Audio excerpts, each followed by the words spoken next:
Salaam Alaykum.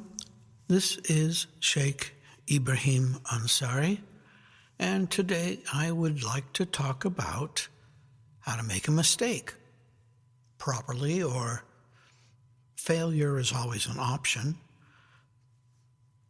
So let's start off with the simple question: why do we make mistakes?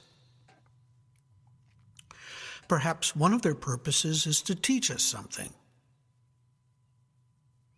Everything we have today went through thousands of trials and experiments, some to no effect at all. Now, the light bulb, for example, needed to have a filament that could pass electricity and shine without burning away. Edison and his large team of inventors spent months failing over and over again, trying to find the right combination of filament, bulb, and the right amount of electricity to achieve what we use today around the world and in this room, the one that you're sitting. Their persistence and patience pushed back the night. Now, there is more light everywhere, especially where it's needed, like in hospitals, libraries, streets. And anything you use, look at, ride, or read took someone doing it over and over again to correct the errors.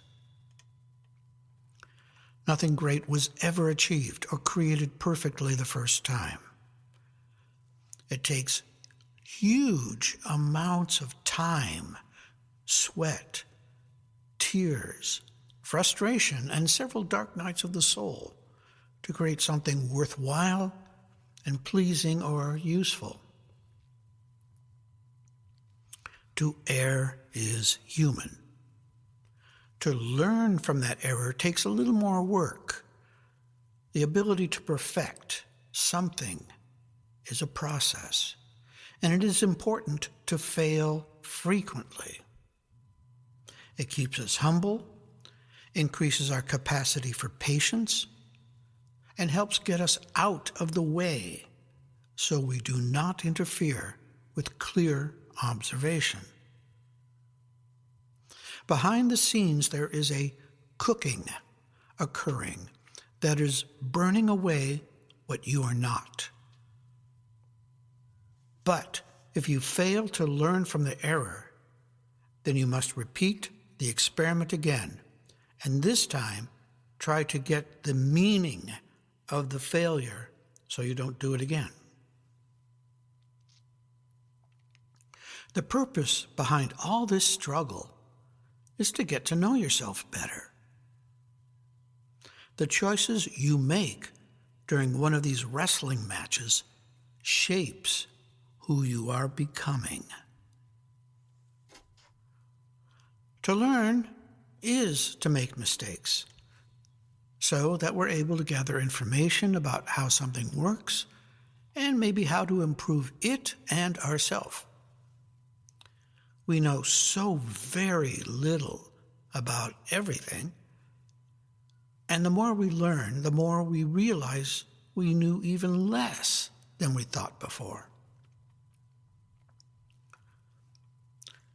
If something has been damaged in the process of making the blunder, it is always a good idea to apologize and see if it can be mended or repaired, whether it's a thing or a relationship. There's no need to defend a mistake. It wastes everybody's time and energy. A confession is almost always good manners. Now, life is certainly filled with tangles and unsolvable dilemmas. So there are some who approach this life as might a scientist. There are mysteries everywhere we look. Our curiosity impels us to want to solve these oddities. Perhaps we might come to an understanding of how to navigate more efficiently through the various obstacles and problems rather than be overwhelmed by their enormity and persistence. Maybe imagine that we're in a massive, fantastic instructional facility. The first thing that needs to happen is that cooking within, burning away the inefficient garbage interfering with what you need to learn. The impediments getting in the way are your reactions, your emotions, your biases, your conditioning, and the adaptations that don't belong to the true you. The best way to deal with the junk is to see it for what it really is and to let it burn away in the furnace of truth. This is the initial process of the cooking. And now for a radical new idea. What if there are no negative emotions? What if anger, guilt, shame, desire, etc. are all just bloody indicators, like on a pilot's dashboard? They just indicate data points that you may act on or not. You're the pilot. If you are on a journey, you don't need to respond to every gust or crosswind. You want to get safely to your destination.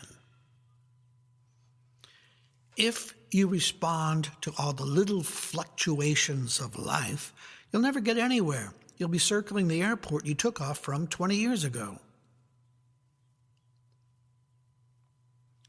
Maybe we call them negative because we just don't like them. Embarrassment, fear, panic, confusion, they are definitely hard to swallow. The idea here is not to waste the moment or the purpose of the data. They are part of our panel of teaching devices, continuously relaying information, if you know how to read them. Instead of ignoring it, let us approach this display valuing the information, learning to understand what and why they're telling us. Now, let's take a look at the fear meter. Imagine it's reading fairly high. What is happening to you right now? Well, let's pretend you're starting a new job and you want to appear proficient, cool, smart, as if you know what you are doing. But there is a younger part of you who remembers being the new student in a fifth-year class and how it felt like an out-of-body experience.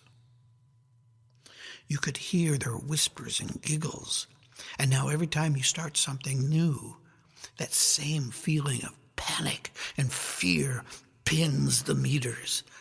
Your heart accelerates, you're breathing well, you forget to breathe, and you feel like you're going to puke, pass out, or run out of the room screaming. Because you have not dealt effectively with this pattern, it has sunk deeper over time as your neuron wiring locks it down and it becomes a you pattern. You now think that, this is just who I am.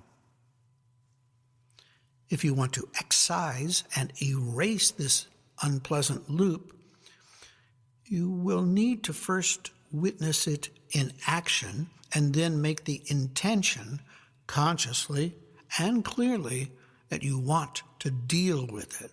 So you do not have to keep going through this nightmare over and over again. You then decide what is the best and most efficient modality to get on the other side of fear. The panic and unpleasantness is a kind of pain. And pain is one of our basic teachers. It tells us, usually, no. What a great motivator. That is the job of all the feelings and emotions. They're neither positive nor negative. When the meter is pinned, it means something needs to be activated so it doesn't happen again. So maybe if we paused for a moment and reflected, what is the reality of the pain? Maybe it's trying to help us. It's just notifying you. But we people are very weird about some feelings. If we define ourselves as being prone to panic attacks, or don't really want to deal with it, because sometimes we've become accustomed to it, because it gives us a kind of homey comfortability, then we sabotage the actual repair work needed. Because of these factors, it remains active, waiting in the wings to jump on you once again. Part of the problem is that we judge the emotions from some kind of unpleasantness grading grid. Learning and growing require you to screw up. So if you accept the mistake, you can grow and be a better person. So a better method might be to learn how to make better mistakes with more of an open mind about what you need to learn. Psychologists might call this repair work therapy. Others, the essence of alchemy, or the basis of Sufism. The name does not matter. The truth is, we're pummeled about as we grow up, then come out of it in our 20s dizzy and confused. We imagine and hope that everything told us is the proper way. But then there comes the time we question what we've been told, and we have to ask ourselves, so who am I really? So we learn how to learn from the mistake. Then it was worthwhile, both in time and experience. However, if we do not learn from the error, then maybe that is what we would call a failure. Thanks for listening. This is Shaykh Ibrahim Ansari. I look forward to your questions. Salaam Alaykum.